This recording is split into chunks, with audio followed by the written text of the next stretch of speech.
გამარჯობა, ეს არის გადაცემა გვერდიდან და მე ვარ დავით კალამდია.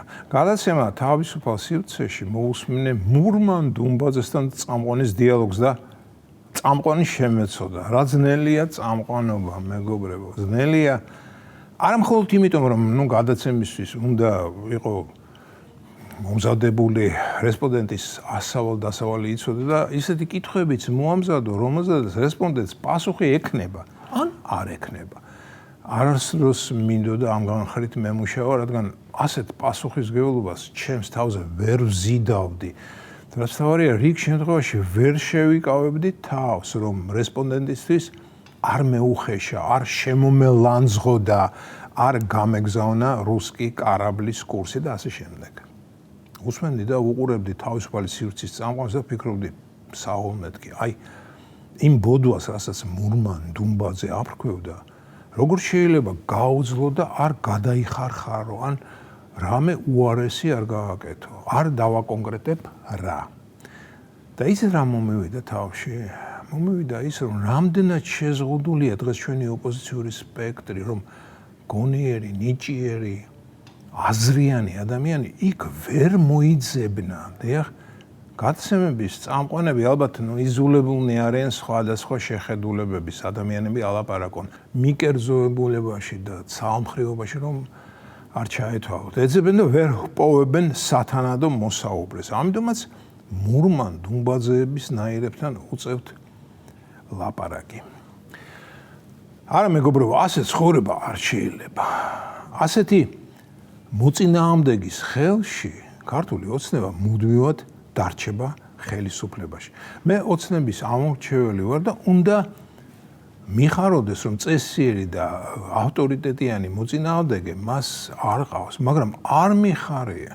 იმიტომ არ მიხარია და ამას მგონდა არაერთხელ უკვე ლაპარაკი, რომ თავის წონით კატეგორიაში ოცნება მარტოა და ეს ადრე თუ გვიან გამოიწვევს მის მოდუნებას და მოდუნება ხელმძღვანელი და მმართველი პირებისთვის კატეგორიულად მიუღებელია.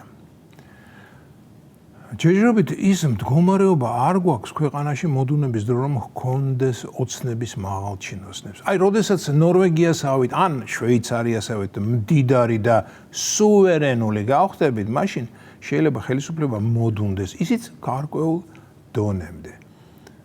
და იცით რაზე ოცნებო? აი დადგეს ისეთი დრო, რომ მთავრობის წევრების გვარსახელები არ ვიცოდე. დიახ, ისე იყოს აწყობილი ჩვენი ყოფა და ყოველდღიურობა, რომ სრულიად არ მაინტერესებდეს ვინაა ქვეყნის სათავეში, მაგრამ ამაზე ლაპარაკი ჯერ ადრეა. ჩვენ ჯერ გზის დასაწყისში ვარ და დიდი გზა გვაქვს გასავლელი.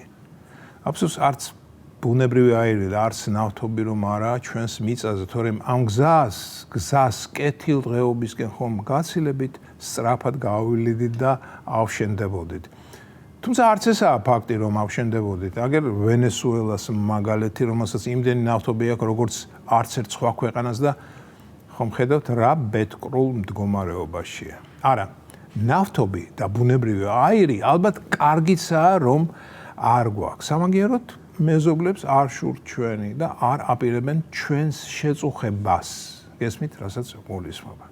ხო და მოკლედ მოусმინე მურმან დუმბაძეს და ვიფიქრეთ, ცოტა გავაანალიზებ მეთქი მის ნალაპარაკებს, მაგრამ ვერ ვაკეთებ ამას, რადგან ის ცნობიერების ნაკადი, რაც მის საინფორმაციო ხრიდან მოედინებოდა, ამის გაანალიზება და სერიოზულად გარჩევა შეუძლებელია. მაგალითად, ტიპის ავსებით სერიოზულად ამბობდა, რომ აი, როდესაც ბიძინა ივანიშვილს დაიჭერენ, მას მოუხდება არაკონსტიტუციური ცხოვრების წესის გამო პასუხების გაცემა. ასაკურველია დუმბაძის სიტყვა ასევე ეხებოდა არჩევნების ტოტალურ გაყალბებას, ხო და ამაზე სერიოზული ლაპარაკი მეგობრებო, გამორიცხულია. ისე, როდესაც დებატებში რომელიმე მხარე ერთხელ მაინც ახსენებს ხოლმე რუსულ რეჟიმსა და რუსულ მმართველობას, იმ მხარის აზრი ჩემთვის სრულიად კარგავს ინტერესს და არ უსმენ. ამის სერიოზული მოსმენა და გარჩევა საკუთარი თავის უპატივცემულობაა.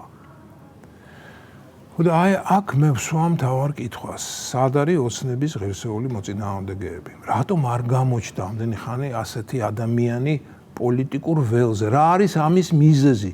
ნუ თუ ოცნება ასეთი იდეალურია? არამცდა არამც, იდეალური არავინ არაა. ბევრი ხელმოსაჭიდი და გასაკრიტიკებელი რამ აქვს ოცნებას, მაგრამ ის, ვინც დაეხეტება ტელეეთერებში, აი ის გეგელიები, პატარა სანიკიძეები, ბუკუჩავები, პავლენიშვილები, იმდენად, როგორ თქვა ეს ბილად, იმდენად ზერელად და ბრიყულად მსჯელობენ, იმდენად ცრუ პრობლემატიკას იგონებენ, რომ ზოგჯერ მგონია ოცნებასთან ხომ არ არიან მეთქი შეკრული, რათა აქცენტები სულ სხვა მიმართულებით გადაიტანონ. თუმცა მურმან დუმბაძის გამოჩენის მერმე ბოკუჩავა, გეგელია და პატარა სანიკიძე სოკრატეთ, პლატონად და არისტოტელეთ მომეჩვენა. უბრუნდები გადაცემის წამყვანს. თქვენ წინაშე ქეთს ვიხრი, რა გაძლება გქონიათ ბატონიშევ, ბარაქალა და კიდევ ერთხელ ბარაქალა. მე ასე ნამდვილად ვერ შევძლებდი და ამიტომაც ვარ ჩემთვის მარტო სტუდიაში და ველაპარაკები საკუთარ თავს და მადლობა, რომ თქვენ მეგობრებო ამ ჩემს ლაპარაკს მოთმინებით უსმენთ. ეს იყო გადაცემა გვერდიდან და მე ვარ დავით გალანდია.